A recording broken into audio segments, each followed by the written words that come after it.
7, and I'm sitting here right now with Greg Giles, who's a world-renowned climber, summited Everest in K2 and did a number of first ascents all over the planet, and we've been lucky enough to have him write a couple things for us in the last couple months, and have something actually in our upcoming April issue. He did a trip to the Wind River Range, but today we want to talk to him about something very local to him. He's involved in an organization in southern Utah, in a place called Indian Creek, which is a really beautiful climbing and hiking destination. And Greg, welcome, and maybe you can just tell us a little bit about how you got to know Indian Creek. Well, I'll tell you a little about what Indian Creek is. It's really the gateway into the southern part of Canyonlands National Park. It's a very beautiful area. It's an area of canyons, a lot of rock climbing there, famous destination for rock climbers in Utah. Also backpacking and hiking, and vehicle, ATV and Jeepers use the area a lot too. It's an area that's getting a bit of heavy traffic, and it's run by the Bureau of Land Management.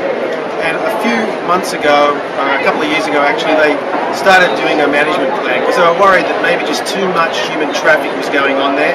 There's also a working ranch in the area, the Dugout Ranch, and it was really apparent after this study of the area, because you could compare it to Canyonlands National Park, which is very protected, and right next to that, a line in the sand, you've got Indian Creek.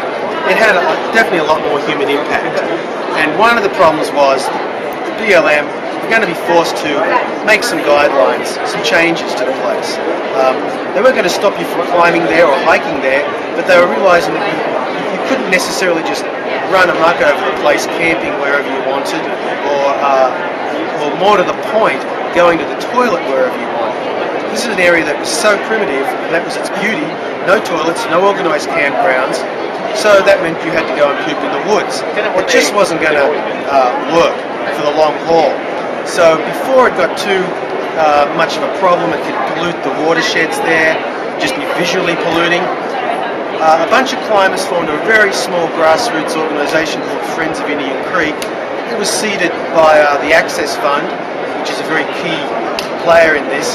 But the Friends of Indian Creek are really just a core group of about a dozen people who live in the Moab area where I live. And we came up with essentially a bridge solution between keeping the place primitive and unchanged, and no fees, no camp fees, nothing like that as yet, and also taking care of this idea that you really have to, not just go and poop all over the place in the woods. People would traditionally dig a cat hole, use that as your toilet. So here's the solution that was proposed, and it's been adopted by the BLM, and it's being used as a pilot program, possibly for other areas. It's going to be it is being used now. For 3 seasons it's been used. It's the Wag Bag program, we call it, and there are kiosks around the Indian Creek area, and I can do it. We distribute, initially at least free of charge, these things. We call them Wag Bags. They're more commonly called toilet in a bag. And what it is, it's a pack it in, pack it out toilet solution. In this plastic bag, you can rip it open. You rip it open, and you pull the contents out. The key part of this is a plastic bag in which you can go to the toilet. In the bag is a chemical, kind of a desiccant powder that renders human waste harmless. Believe it or not, that can be done.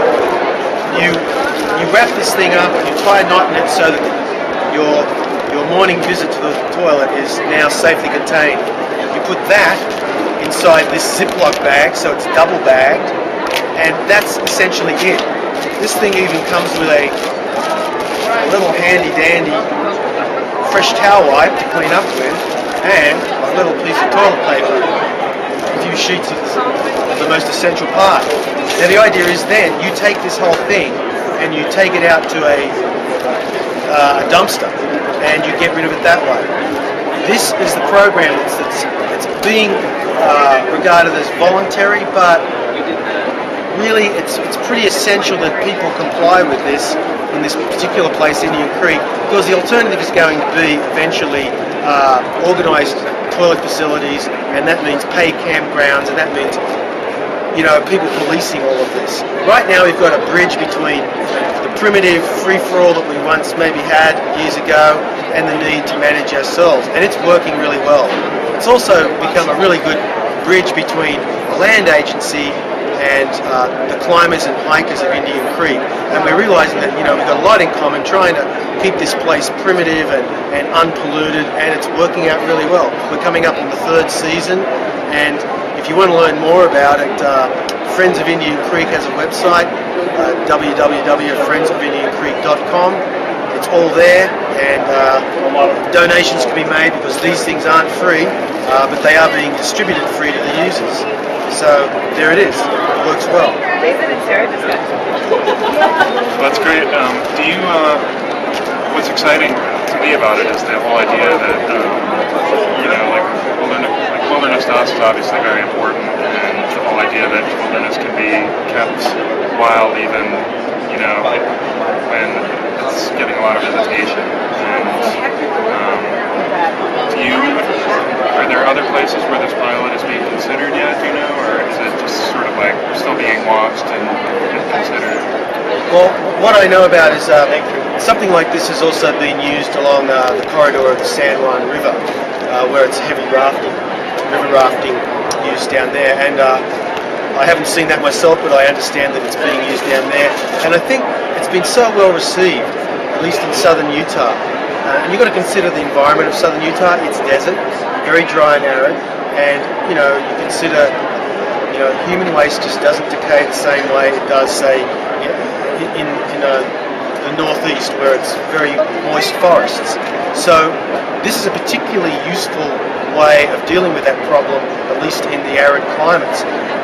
But I think what's really key is that it's a very simple solution. I wouldn't call it elegant, because there's nothing elegant about this, but it's essential. We can't just go traipsing around the wilderness the way we would like to. We have to actually take some responsibility, admit that we've got an impact as an individual and as a bigger user group, be it climbers, backpackers, hikers, and, you know, there's jeepers and motorbike enthusiasts to do this, and mountain bikers.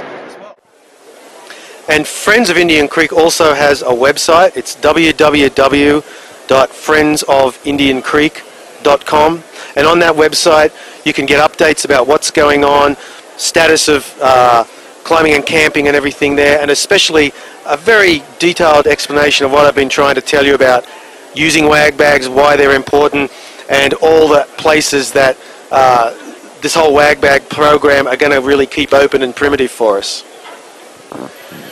Okay, and thanks very much, Greg, and it's a great project. Best of luck with it.